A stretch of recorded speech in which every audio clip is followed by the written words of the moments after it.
Hi guys, this is Maverick. Today I'm going to be doing a quick run through of my current game collection. What I mean by game collection is my retro game collection.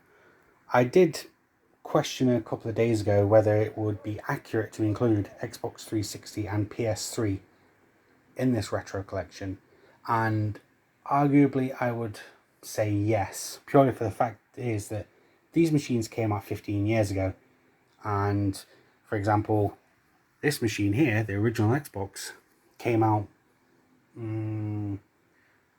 over here 18 years ago, so the time difference is minute. At this point, I think these might as well be regarded as retro consoles purely for the amount of time that has elapsed since their launch. So I'm going to include PS3 and Xbox 360 in this. As you can see here, I have a good few games to cover. So unless it's something truly unique or something which has an interesting story to it, I'm just going to go through most of these without really a second thought. So starting from the Xbox 360, my pile's gone a bit funny. As you can see here, quite a lot of them, and bought quite cheap as well. The great thing about collecting for 360 and PS3 at the moment is that you can pick these games up dirt cheap. This may not be the case when the new consoles came out, depending on how much is actually backwards compatible with these new consoles. So I would say pick these up now.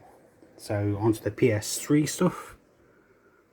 So Bad Company and Bad Company 2, definitely two of my favourite shooters of the PS3 360 generation.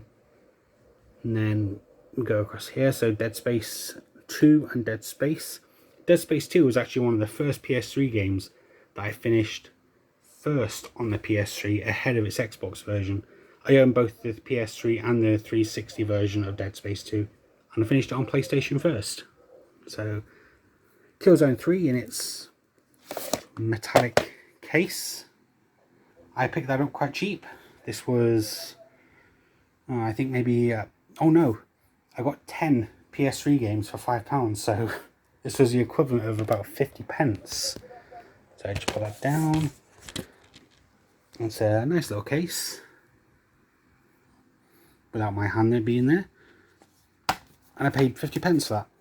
Again, now's a great time to actually buy these games if you are looking to collect them, because I suspect they're going to shoot up in value quite quickly when the new generation of consoles come out. So on the 360 stuff, as you can see here, Mass Effect 1, 2 and 3, my favourite game series ever. I will play this forever. I've always wanted to have these on disc, and I owned Mass Effect 2 digitally at first, but I went out of my way to buy these on disc so that there's never a time I can't play them. Alien Isolation, which has featured a fair bit on my channel, with the 360 here. It's one of the best games ever made. The production behind this is absolutely superb, and I bought it on almost everything, with the exception of the PS3. I picked this up quite cheap as well. This was around £2, and yeah, I don't regret it. And then you can see here, games like World at War, Call of Duty, £1. Most of these were picked up from pre-owned shops, incredibly cheap, and in some of the shops they were even on offer where you could get so many for a set price. I did that 2 or 3 times. So Just Cause 2, fantastic. Blacklist, my favourite Splinter Cell game, that's absolutely amazing. Again, another game that I completed on PS3 before I finished it on 360. The 360 was my favourite console of last generation, so when I finished a game on PS3, it really was quite unique in the fact that I did it before the 360 version. Dead Island's pretty good. I really enjoyed it when it first came out. Bought it on the PC and picked this version up quite cheap, about £1 I think, about a year ago. Enemy Front, that's an okay game. I kind of regret buying it. It's made by the same guys who I think did, just double check before I say this. So yeah, CI Games. So It's made by the same guys that did the Sniper Ghost Warrior series.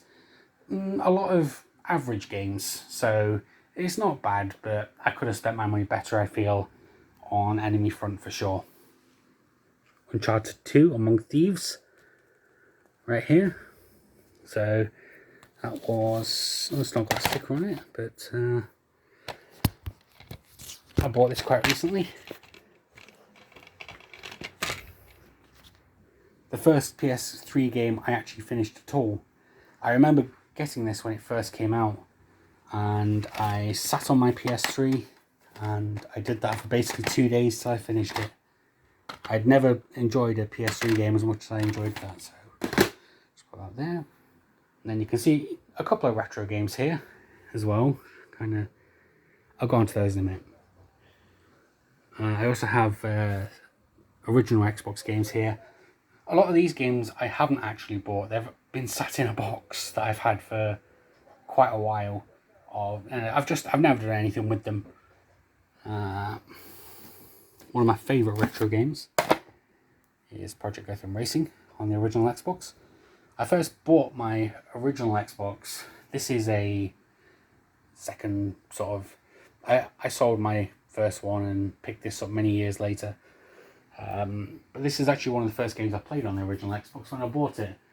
My original Xbox cost me over £400 in 2002, and this was one of the games that I got for it. I absolutely loved Project Gotham Racing. Gotham, not sure how you say it, we'll go with that anyway. Which was itself a spiritual successor, if you like, to Metropolis Street Racer. Same company designed them, they play exactly the same way, they both use a QDOS system. And it's just a fantastic racing game, just in general. So let's see what else we have here. I'm not quite sure where to put that while I'm doing this. You might have seen PlayStation Classic. Bought it last year. I don't know, used it twice. It's fun, I suppose. The games lineup could be better, that's for sure. And I have also over here Sega Saturn stuff. A few football games here from, well, that I enjoy playing from my childhood, and also some more serious games. So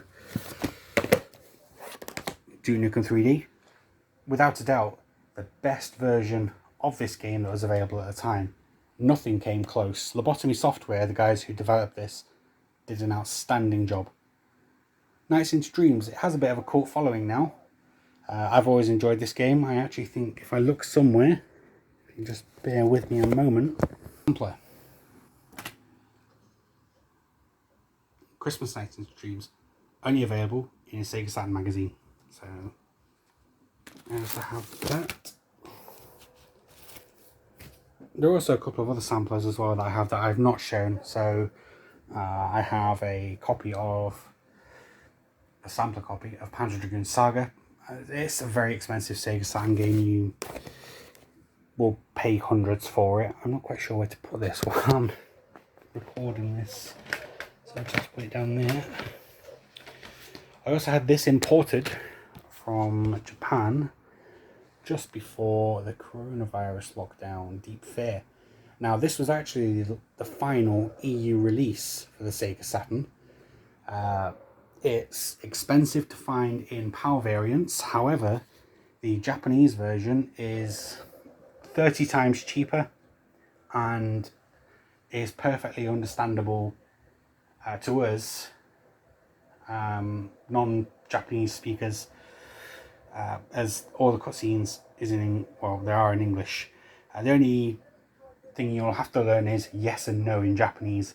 You can quite easily look that up and save yourself an absolute fortune through importing it and playing it rather than trying to find one of the few PAL copies of this game. So what else do I have here? Yeah, these two. So Athlete Kings and where is it? Winter Heat. These are arcade games that came out for Sega Saturn.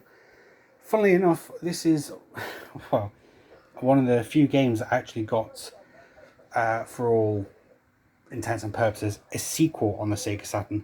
Athlete Kings came out in 1990, I want to say 6, maybe, here, I'll have to check. This came out in late 97, maybe early 98 here actually, as one of the few Saturn games that actually got a sequel to it. The Saturn didn't have a particularly long lifespan here in the UK. It went from sort of late 1995 to late 1997. It's still on sale after that, but that was really the time that it came out with like game releases and so forth. Speaking of the Sega Saturn, I did actually pick this up. Just one second. I did actually pick this up last year. I picked it up for a fantastic price. This Action Replay cartridge is actually required to play Deep Fear, which I just showed a moment ago. That was £30, but allowed you to play import games. Just all these cables here, including the capture cables that I use with the Game Capture HD. Okay, so here we are. The Sega Saturn. I got this for such a good price. I went in the game store and I had been sort of looking for a Saturn for a while. I found this one for £58 in absolutely phenomenal condition. It's in its original box. It works well. It's, you know, it's clean and tidy, and Model 2 as well. So one of the newer ones. Even came with all of the promotional leaflets that originally came with the thing. It's amazing. I picked this up for £58 last year. It's now worth double that, easy. Especially in the condition that it's in, which is a great condition. One of my favourite buys of last year for sure. So I was very pleased when I found that one for the price I did. I'll make a bit of a pig's ear of this now. It's not so easy to do things one-handed. And okay, do you want to put this down for a second again? I also have over here as well Sega Dreamcast. I've not really collected an awful lot for this. I've not seen an awful lot, but I've not really tried to do an awful lot either in terms of collecting games with it. I do have a handful of games, including Metropolis Street Racer, which I showed you earlier, and some others here. So a Choo Choo Rocket, which was I think it was free initially when it came out because it's one of the first online games. Fantasy Star Online, one of my favourite games ever. Railroad Tycoon, also superb. Pick that up for a decent price. I'm not sure. Shenmue, I don't actually think I have an entire copy of that. It's missing something, I believe. So disc 1, disc 2. So it's actually missing, by the looks of it, disc 3. Shenmue was a 4-disc game, but the 4th disc was Shenmue Passport, which isn't really much use today. Let's have Headhunter, which I paid $12.99 for that one. That's actually in fantastic condition. That was a really good buy. I'm very pleased with that. Sega Gt, which is, as you can probably guess by the title, Sega's attempt at a Gran Turismo style game. Confidential Mission, a light gun game, which I admittedly only bought purely because I didn't have any other Dreamcast games at the time to ensure that the Dreamcast worked, which funnily enough it didn't, and I had to send it back, and I had to wait a week for a replacement. I've bought quite a few retro consoles in my time, and I've never had such odd luck with consoles as I have the Dreamcast. This is actually the 3rd Dreamcast that I managed to get hold of last year. I had 2 malfunctioning Dreamcasts. A few years ago when I went to buy a Dreamcast, I picked it up and it didn't work. So these things generally are really well built, and I just seem to have had terrible luck with just the quality of the Dreamcast that I've got. They've all broke. This is my 4th one, I believe. It's worth pointing out as well that When I say fourth one, what I actually mean is the fourth one that I've bought that has finally worked. The other ones that I've bought have not worked at the time I picked them up and tried to play a game of some sort through them. So it's not anything that I've done. It's more that these consoles have arrived to me broken. So I also have the AT Games Mega Drive Flashback. It's now hid under the Saturn box over here. So I actually got that free through a interesting series of errors. There's not really much to say about it. If you own the Sega Mega Drive collection for any console really, that's pretty much what you're getting with some extras. It's a no-frills machine, and I suppose if you want a Mega Drive Retro Blast, it'll do for that. So if we just put those back, I had to bring all of these upstairs to do this, and it took me more than a few trips. It's really sort of makes you realise how much stuff I have actually collected over the last year, which is even more amazing when you consider the fact that with everything going on in the world right now, I've not really been able to do an awful lot for the last 6 months in terms of retro collection. So most of this was acquired in the in sort of like a 4 or 5 month span last year when I purchased it, with some exceptions. And there's also, I've just noticed here, Watch Dogs, £2.50. Yeah, that was a disappointing port. I've had the fortune, I guess you'd say, to play that on most consoles, and the 360 version is definitely not the one to go for if you're looking to play Watch Dogs. If you have access to the Wii U, the Xbox One or the PS4, I'd pick it up on one of those consoles instead, although the Wii U does have an interesting sort of V-Sync problem on it, where it locks to a lower frame rate for no real reason. And what I'm also looking for here, see if I can find it. Yeah, here it is. Cold Fear. This is a Resident Evil style clone. I bought it January this year. It's actually one of the more expensive original Xbox games at about £6. It's pretty good. If you haven't played it, you should. It's not backwards compatible, unfortunately, so that's a shame. But I really liked that, and I went out of my way to find it earlier on this year. And what we have here is Medal of Honor Frontline, one of the first, well, I think that was the first Medal of Honor game for a next-gen console. I didn't really like it, if I'm honest. And we have Bulletstorm. It's featured a little bit on my channel before. It's one of my favourites. I really like Bulletstorm. It's a ridiculous shooter.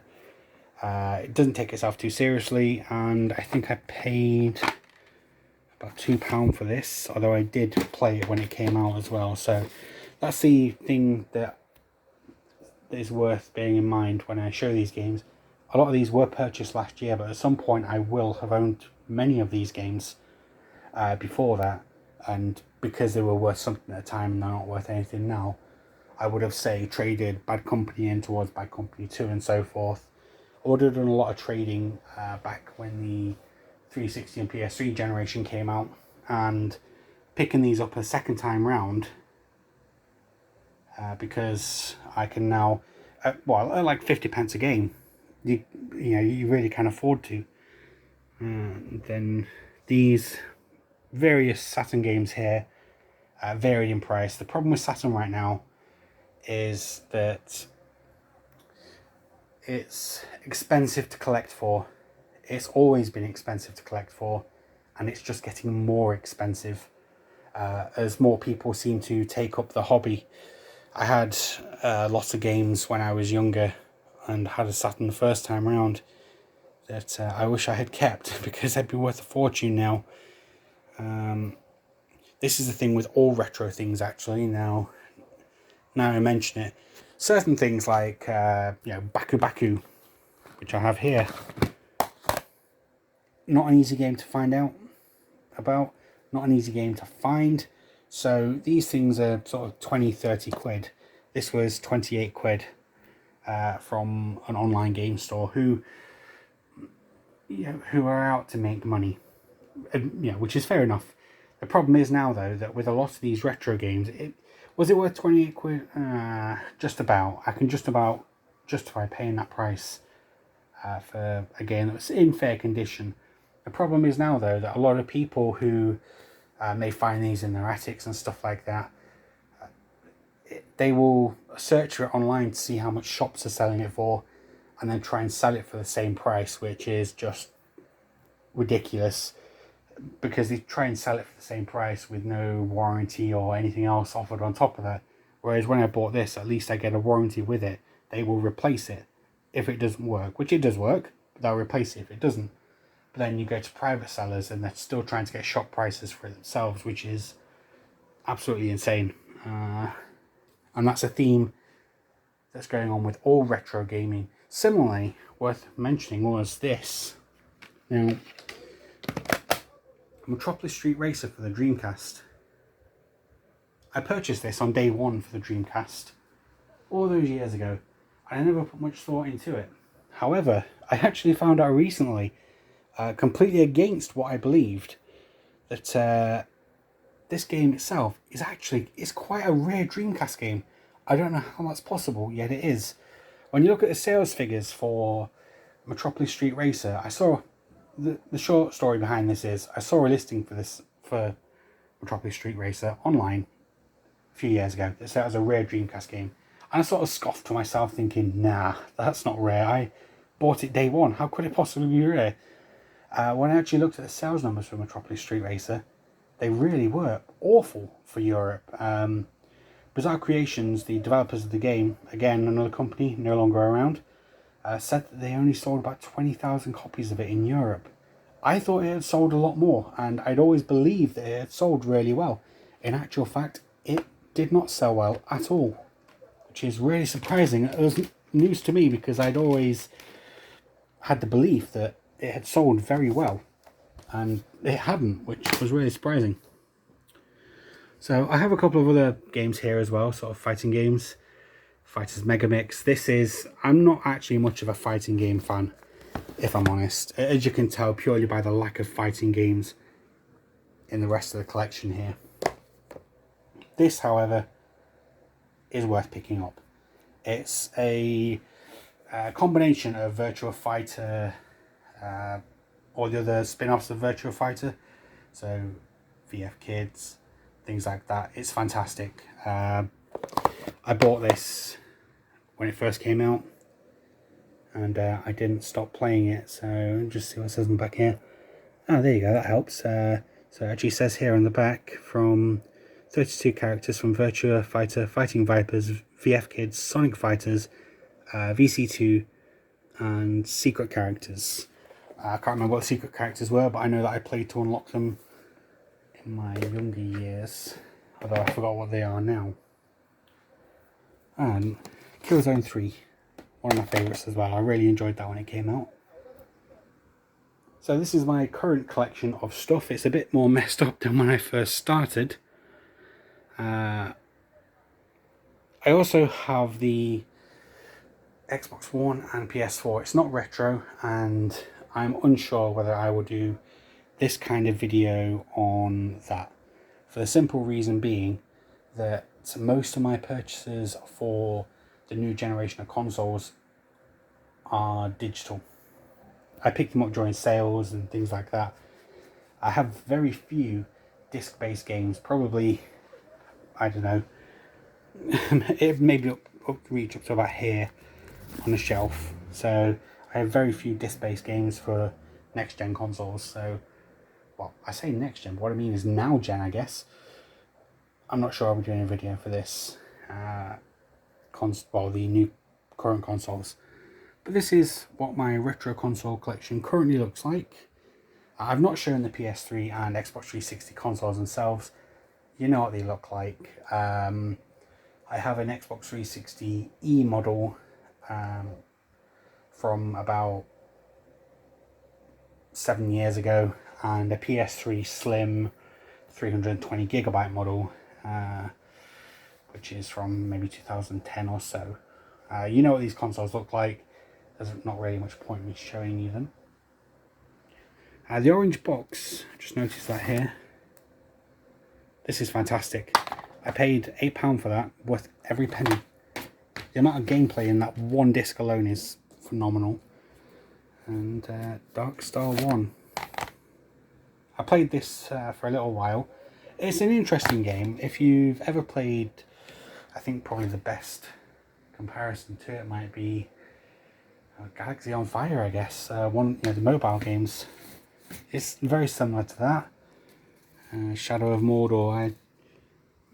Let's just move on from that. Uncharted 3 up here. And then my not neat collection of retro games here now that I've actually showed them.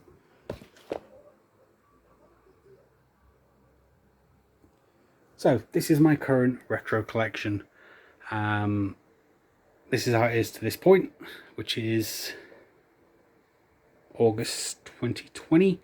I'm not sure whether there'll be more of it. I'm not sure if I'll make another video of any of these retro games, but this is how it stands currently. Thank you guys very much for watching. Let me know what you think in the comments, and if you like it, don't forget to like and subscribe.